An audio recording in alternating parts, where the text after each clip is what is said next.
Brand, as part of this Smart Talk, given the interest in artificial intelligence, why don't we look at some specific case studies around the different applications of AI? Yep. And one of the things that we were talking about earlier on was the areas of performance, happiness and compliance. Yep. So do you perhaps want to give us one or two case studies where we can just understand how this all works in reality? Yeah, happy to. And that also might make it very concrete about what these AI solutions actually do and how they support the business. Yeah, brilliant. So a good example in terms of performance and happiness and compliance as well, actually, because they're always looked at together. Yes.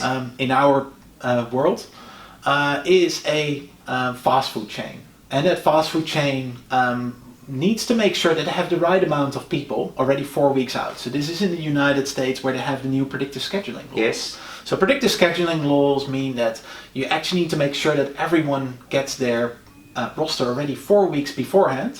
And if you change it, you might actually get a fine. The challenge with that for a lot of the restaurants themselves is that they don't necessarily know what's going to happen 4 weeks from now. But also, what is then the best staff available at those times, and how do you set that all up in such a way that everyone stays happy but you also have performance? Yes. So what we do with the AI solutions, we actually look at all the historical information, take trends out of that, apply that to the future so that you get a good feeling for, okay, in the next 4 weeks or 6 weeks or 8 weeks, you get a good forecast of what is actually going to happen. Overlay that with, okay, this is your current staff you have, these are the rules you have, and those rules can be very complicated depending on where you are in the world. And then actually apply, okay, these could then be the best possible shifts or the best possible work patterns for this predicted future demand. And that then actually overlay against who should then actually work those work patterns. Yes. And what we have seen in that specific case is that as soon as they started using that, they actually noticed that they were better able to handle the peak moments. So it was not about reducing the cost. What they actually were able to do is they were better able to predict when they needed most of the people and therefore staff up at that time. So no one actually walked out because the queues were too long. And they did that by actually taking some of the hours when they were overstaffed before, Yes. putting that on the peak moment. So they actually didn't spend more money, but they did do better. And staff was not necessarily unhappy about it because they were less stressed as well. They were not happy about those long queues either. Yes.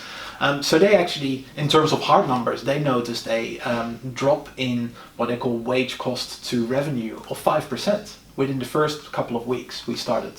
Quite significant. Yeah, very significant. Yes. So yeah, this is one example that's more within the hospitality space, but we have other examples as well in the services industry and in the retail industry.